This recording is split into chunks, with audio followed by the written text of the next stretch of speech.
The next thing is about the hijab, the wearing of the headscarf for the women. This seems to have become so major, a major aggravation. Why should women who want to wear a veil, why should this have been such a source of aggravation today? Why is that? I don't understand it. I mean, if a naked woman walked in this room here, meaning wearing a bikini or a G-string, she would have the right to just walk just like anybody else. If a woman came down here and she was wearing a G-string and walked right across here and went back upstairs and came down, matter of fact, there was 2 or 3 of them, we would be like, whoa. What's going on here?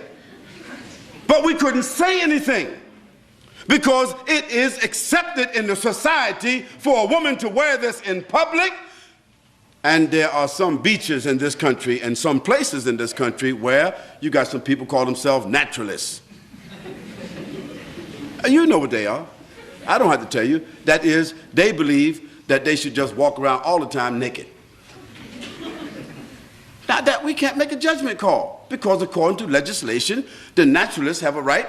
There's a man that was running across the whole UK for 3 months. Can you imagine that? 3 months with nothing but a hat and a pair of boots on.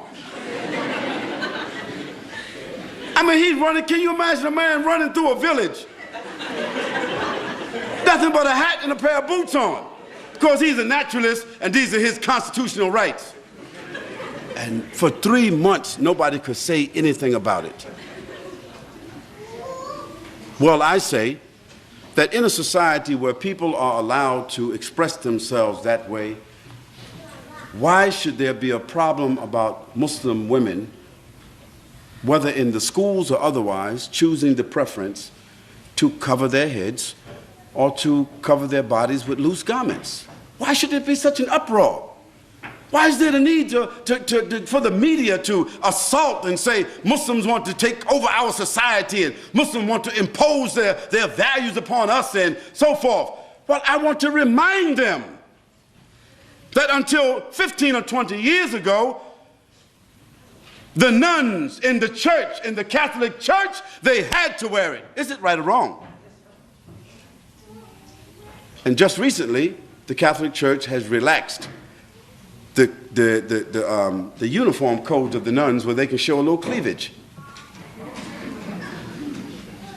They can now wear a little bit, you know, put the cross right there in the middle. They don't have to wear a headpiece anymore, and they can show a little bit of thigh. Well, that's their right.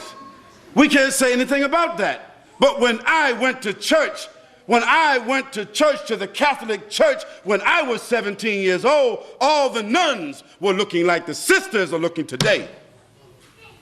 So society has changed, but why should our values have to change?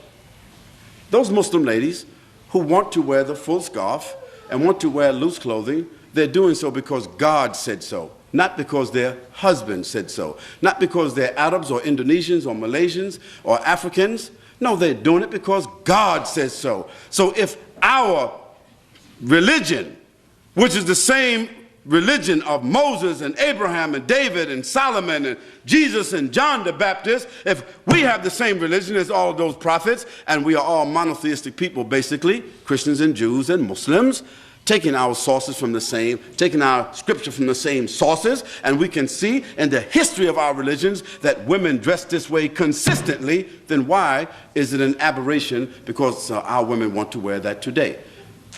What do they want our women to do? Do they want our women to take off their head scarves and all put on G-strings? Would that be sad? Or now y'all all the same, now it's okay. No, we say it's not okay.